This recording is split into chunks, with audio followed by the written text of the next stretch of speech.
2025 সালের প্রায় 9 মাস শেষ। এখন অক্টোবরে দাঁড়িয়ে কত আশা, কত স্বপ্ন, কত দোয়া নিয়ে আমরা এই বছর শুরু করেছিলাম। কারো জীবন বদলে গেছে, কারো স্বপ্ন এখনো অপূর্ণ, অনেকে আবার চলেও গেছে। আসলে সময় কারোর জন্য থেমে থাকে না।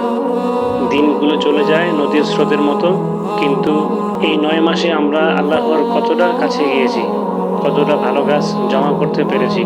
ওই ভয়াবহ দিনের জন্য, যেদিন পিতামাতা সন্তানকে চিনবে না, সন্তান পিতামাতাকে চিনবে না। অক্টোবর আমাদের মনে করিয়ে দিচ্ছে বছর শেষের পথে।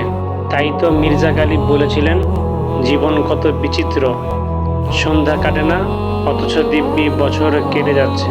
এখনো সময় আছে নিজেকে বদলানোর, ফিরে আসার এবং ভালো কিছু করার। আল্লাহ তাআলা আমাকে এবং আমাদের সকল ভাই বোনদেরকে সময়ের সঠিক ব্যবহার করার তৌফিক দান করুন।